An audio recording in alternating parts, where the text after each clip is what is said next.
Sports fans and the world in general can be forgiven for believing for most of modern history that no one would ever be able to run a mile in less than 4 minutes.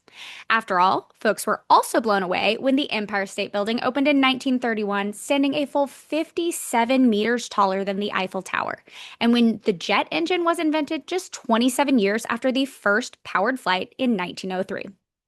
But when Roger Bannister ran the first sub 4 mile in May 1954, it opened the floodgates.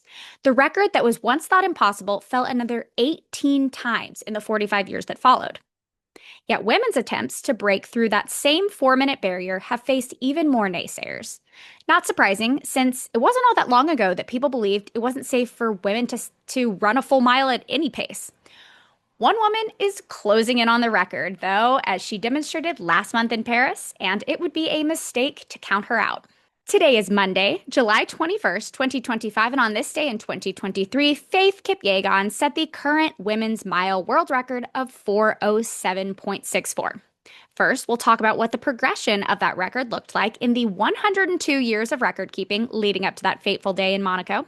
Then we'll learn more about Kipyegon's incredible career and where that women's mile record might go from here. I'm your host, Running Up That Hillary, and you are listening to Today in Running History.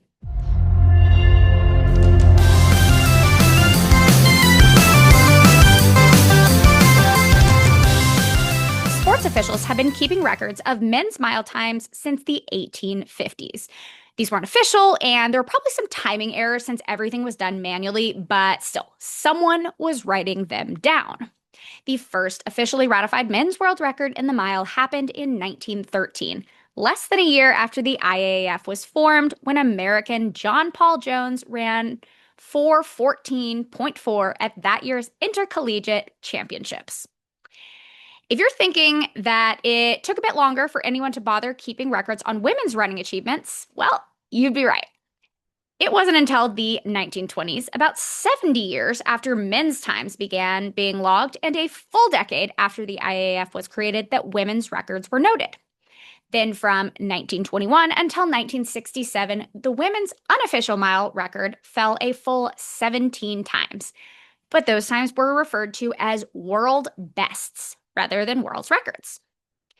Finally, in 1967, less than a month after setting a new women's world best in the mile, English runner Anne Smith ran a 4:17.3 mile and claimed the first officially ratified women's mile world record. Smith's record did not last long, and over the following 3 decades, the women's world record fell incrementally every couple of years or so. Then in 1996, Russian athlete Svetlana Masterkova ran 4:12.56, a record that stood for more than 20 years. So I found an old discussion on the Let's Run forum from 2015, in which armchair running experts claimed from their basements that we would never again see the women's mile progress. The argument was that with drug testing as accurate as it is today, it would be impossible for any woman to beat Masterkova's time because, of course, the only way a female body could move that fast would be through doping, right? And then along came Sifan Hassan, the Dutch runner who proved them wrong. Today, Hassan's name is one of the most recognizable within the world of middle and long distance running. She won 2 gold medals and a bronze at the 2021 Olympics in Tokyo, then famously won another gold and 2 bronze medals last summer at the Paris Olympics. She also won the London Marathon during her debut in that distance in 2023 and the Chicago Marathon a few months later. And honestly, I could spend the rest of this episode talking about her accolades across various distances, but we're not here to do that. We are here to talk about the mile.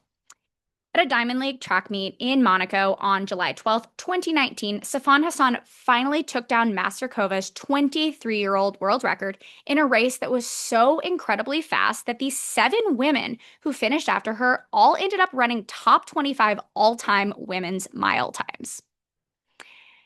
Enter Kenya's Faith Kipyegon.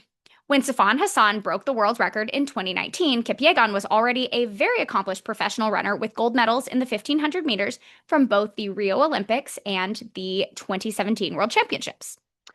Then Faith Kipyegon took about a year and a half off of training to have a baby. And at the time of Hassan's victory in July of 2019, she had barely begun competing again. So she was not part of that particular race. But at the women's 1,500-meter final at the Tokyo Olympics in 2021, Kipyegon passed Hassan during the last lap and won her second consecutive gold in that event in a new Olympic record of 3:53.11. Something that I love about Kipyegon is the way she approached motherhood and her postpartum comeback.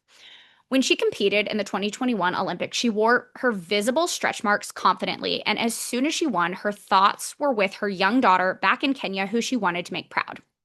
Kipyegon was also quoted as wanting to be a role model for other young mothers, saying, quote, "I hope to show them when you go for maternity leave, this does not mean the end of your career. You can come back strong and win races." And after her victory in Tokyo, Kipyegon continued to do just that. In 2022, she won all 6 of the 1,500-meter races she entered, including her second world championship win. In June of 2023, Faith Kipyegon became the first woman in history to run that distance under 3:50, setting a new world record of 3:49.11. Just 1 week later, Kipyegon broke the women's 5,000-meter world record in a time of 14:05.20. Then, on July 21st, 2023, at the same Monaco Diamond League track meet where Sifan Hassan had set the current mile world record 4 years earlier, Faith Kipyegon again made history. She not only broke Hassan's record, but did so by nearly 5 seconds, running the mile in an incredible time of 4:07.64.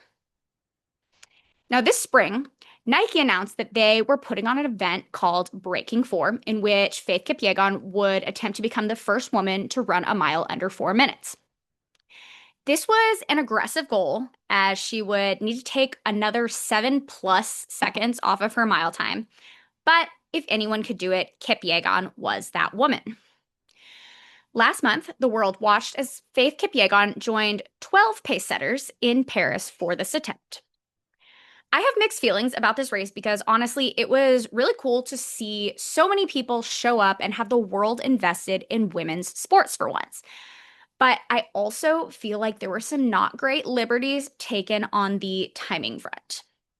When Kipyegon crossed the finish line, the clock read 4:06.91, which was not below 4 minutes, but was in fact a new unofficial world record. And here's the thing, that in itself was something to celebrate. But then her time was later adjusted to 4:06.42. And it turns out that Nike decided only to count the time from when Kipyegon crossed the starting line until the finish, not from gun time, which is how actual records are measured. And yeah, it wasn't going to be an official world record either way, but this just feels cheap. But at the same time, it feels pretty on brand for Nike. But I digress. So as of today, the women's world record in the mile officially still stands at 4:07.64. But only 2 weeks ago, Faith Kipyegon got back on the track and broke her own world record in the 1,500 meters by 0.36 seconds, so it is not unreasonable to believe that she has another mile world record in her as well. Only time will tell, and I personally cannot wait to be along for the ride. That is all I have for y'all today. Thank you so much for listening. Make sure you like, share, subscribe, send to every group text thread that you're a part of, and then join me tomorrow as we learn about the Tuskegee Airmen who returned from the Second World War to tear it up on the track. I'm your host, Running Up That Hillary, and this has been Today in Running History. But when Roger Bannister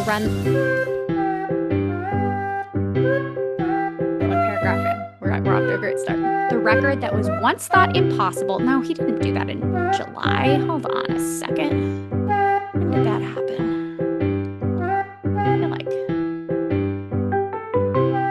was May, wasn't it? Why would I have written? Yeah, May. I knew it. Why would I have put that? Why would I have written July? Maybe this is July right now. You know what? We're gonna just take this from the top because all of this was awful. So let's just rewind. Pretend I said nothing yet and just, all right, cool.